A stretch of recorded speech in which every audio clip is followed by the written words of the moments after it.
On the last episode of Did You Know? We explored King Mansa Musa, ruler of the Mali Empire and one of the wealthiest rulers in recorded history.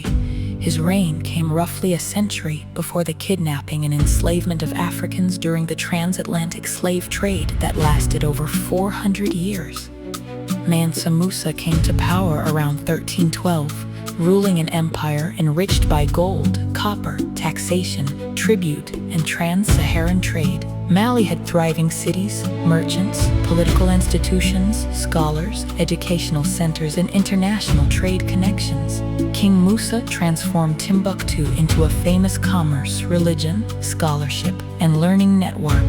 In 1324, Mansa Musa began his journey to Mecca with an enormous royal procession of officials, soldiers, servants, attendants, horses, camels, supplies, and extraordinary quantities of gold. While in Cairo, he spent and distributed so much gold that historical accounts associate his visit with a decline in gold's value in Egypt that lasted for about 12 years. His journey announced Mali's wealth and influence to the wider Mediterranean world. By 1375, Mansa Musa was portrayed in the European Catalan Atlas, crowned and holding gold in his hand. That image of African history is very different from what many of us were taught. Long before European colonial rule, West Africa had powerful kingdoms, wealthy cities, international commerce, scholars, and sophisticated civilizations. And Mansa Musa did not simply accumulate wealth, he invested in knowledge. He supported scholarships, education, architecture, and religious institutions. He returned to Mali with books, educators, and architectural expertise and helped strengthen Timbuktu as one of West Africa's greatest centers of learning. Institutions associated with Sankore flourished there. Students studied religion, law, mathematics, astronomy, medicine, literature, and other disciplines. Scholars traveled great distances to study, teach, and exchange ideas. Manuscripts were copied, collected, purchased, and traded. Books became so valuable that knowledge itself became part of Timbuktu's economy. Yet, generations of African descendants were taught that Africa contributed nothing to civilization. What a distortion of history.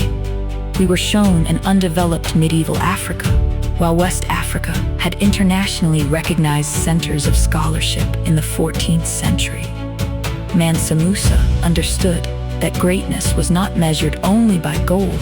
Education is paramount, as is generosity, humanity, family, and community. So when we call Mansa Musa the richest man who ever lived, that is impressive. But it tells only part of his story. Wealth tells us what he possessed. It does not fully explain what he built. For generations, many people of African descent were taught history as though African civilization began with slavery or colonialism. But Mansa Musa's world tells a different story. West Africa already had empires, rulers, cities, scholars, international commerce, centers of learning, extraordinary wealth, families, and communities. If not for European invasions, colonialism, and the transatlantic slave trade, African progression would have surely surpassed many nations. Mansa Musa's reign ended around 1337.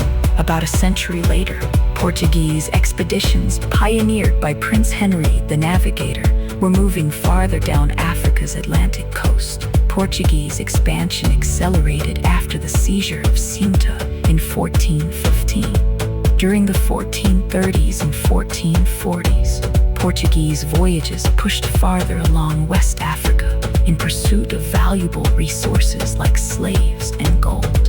In 1441, Portuguese voyagers returned with African captives, commencing the trafficking of enslaved Africans into Europe.